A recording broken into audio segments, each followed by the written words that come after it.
Imagine a world where truth was impossible to find, where every witness to the same crime gave a completely different testimony.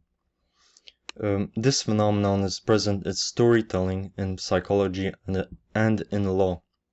Known as the Rashomon Effect, it describes how individuals remember the same event differently based on personal bias and different perspectives. Rashomon is a 1950 Japanese movie directed by Akira Kurosawa that explores the subjectivity of truth in films.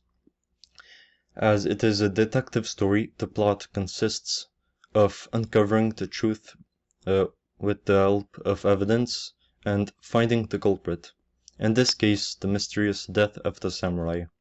However, none of the witnesses' testimonies match up with anyone.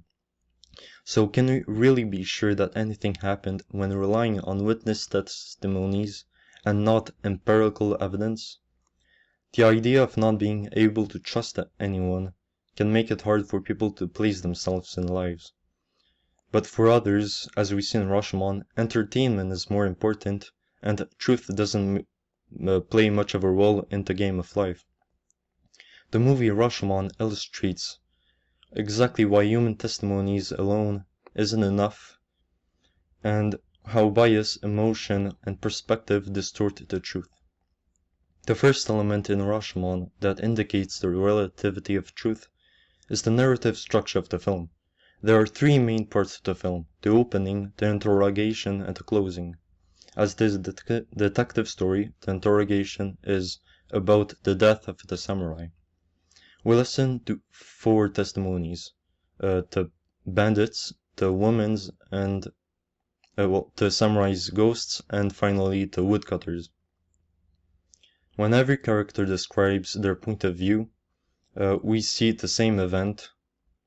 We see theoretical event of what might have had happened, and naturally we see four times the same event, but with completely different actions.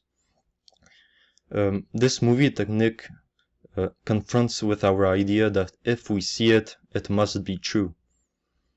An example of that is the pearl dagger being the cause of death in the wife's testimony and the samurai's testimony, whereas it is the longsword in the woodcutters and the bandits' story.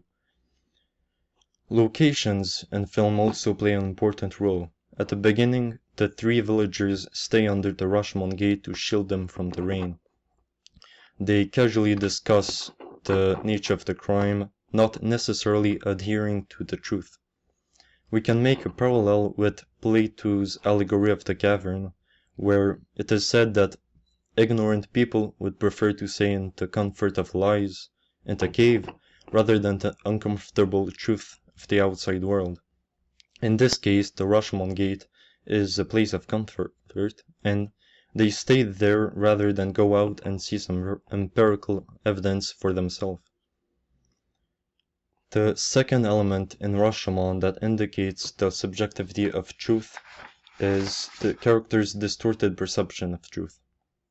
When trying to recall the story, each character provides the story in a way that benefits them, shaped by their interests and biases. And unexpectedly, we found out that all of the three main suspects they all blame themselves. But when you look deeper into it, there's a reasonable explanation for it. The bandit paints it as being an honorable fight against the samurai, where he emerged victorious and reclaimed his glory of being a fighter. The woman made it feel like she was in horror seeing her husband tied up, so she killed him out of despair and helplessness. The samurai was just doing the ritual of Bishudo, where samurais have to commit suicide to regain their honor and failing to keep their promises and principles. Like many other films, with the similar structure, the final story is often the real one. And like Rashomon did, the woodcutter is the most probably telling the truth. Also because how he kept saying that things were wrong during the other testimonies. So we have a natural inclination to believe him more. But unfortunately, even the woodcutter had things to hide.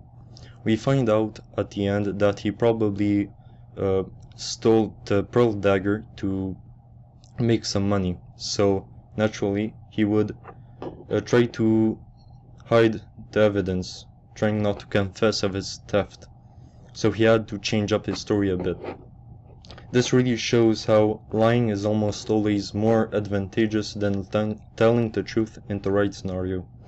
In conclusion, testimonies for a crime cannot be trusted if not backed by empirical evidence, because humans are too subjective and distort the truth for their personal benefits. If we do, we might as well roll a dice to find the culprit. It probably has a better chance to do so.